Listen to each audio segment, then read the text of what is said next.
Hey, what's up, everybody? Welcome back to another installment of the Emilio Experience. This is Emilio. Happy Sunday.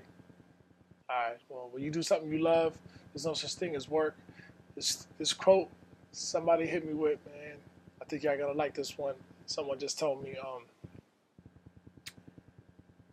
make your vacation your vocation. All right. Make your vocation your vacation.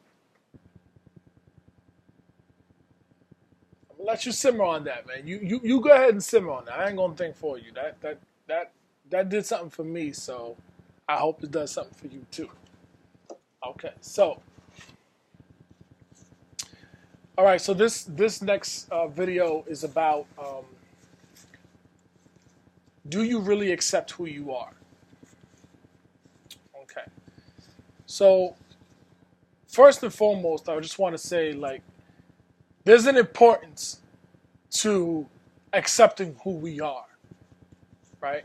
And there's a responsibility to accept who you are because I just had a conversation yesterday, and it was a really intriguing conversation. So if you're out there, this is for you. Um, I hope you take something from this. But think about this, right? If you don't accept who you are, right? A, no one can really know who you truly are. And therefore, B, no one will really accept who you are. See, because you haven't taken the first step of accepting who you are first and foremost. And who you are is what makes you happy. What you think, what you feel, what you like, what you don't like, your principles, your morals, your standards, etc. For better or for worse, this is who you are. Right? Now, does that mean you can't change? No, that means you can change, you can evolve, you can grow. But I'm talking about this present moment in time. This is who you are right now. Right or wrong, true or false, this is who you are. And I'm here to tell you, embrace who you are. There's beauty in who you are. You know, there's no need to just sit down and say, oh, I'm not sure, I don't know. Like that right there, you need to take space. And how to do so, like how to embrace who you really are, depends on each one of us individually. I can share my own idea of what that meant for me. It meant that I needed to isolate myself from the world.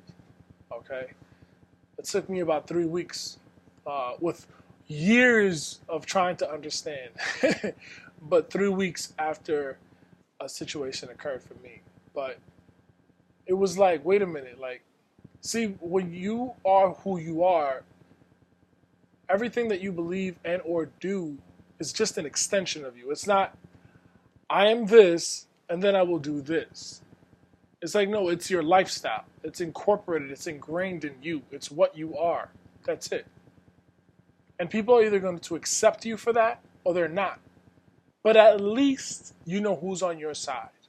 At least you know if all you had in this whole world was one true friend, one, at least you know, hey, you know what? A friend is like a dot in the pocket. You can always count on it, baby. At least you know who you can count on, not wasting your time, energy, and effort and well wishes to people who don't give a shit, frankly. Who truly do not give a flying fuck whether you live or die. Whose only agenda is their own selfish agenda, their own selfish motives of how they can gain and not you. So I just wanted to say this. This is an important first step. I'm not saying that it's easy. There might be some crying and some boogers coming out after that, but I'm here to tell you it's possible. You know, I'm a proponent of self-love. But before we can self-love, we got to self-heal. You got to forgive yourself for not being that person that you thought you were. And another side I want to touch on is how, and a lot of us get caught up with this question of like, if I do then become the person that I want to be, how will this affect the people around me? If you were married and you had children, and your thing is you got to divorce this person now because the person that you want to be versus the person that you used to be is not the same, and this person may not want you anymore, or doesn't want you, and doesn't respect your change. I believe in clear communication. I believe in constructive communication. That doesn't mean that everybody else practices it. But if you're able to sit down and speak constructively, without screaming and yelling, without, yo, that's not communicating. Damn sure ain't clear. I'm talking about sitting down as two adults or two mature beings and sitting down and saying, hey, this is what I think. You know, all I ask is that you respect my views, I'll respect yours, and we'll speak in a nice, low, clear tone. And that's it. We realize that we could be hurt, probably will be hurt from the words that are said, but they are necessary.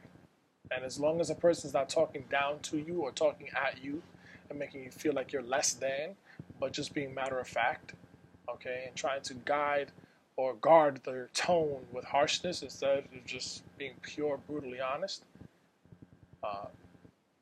It's like the saying says, it's not what's said, but how it's said, right? And I'm a true believer of that. So, yeah, accept yourself. Accept yourself. We got. You know, all you're doing is wasting time on an idea, wishing that this idea will go away. But you're never gonna go away because as long as you have your own consciousness, as long as you have a mirror that you can look yourself in the eyes, that's not going nowhere. You are not going nowhere. You know? So, love yourself. Treat yourself. This is the Sunday conversation. But I hope this propels you. I hope it finds you in a good space. I hope you take this in. Love yourself. Love is love. This is the Emilio Experience. Signing off. Peace.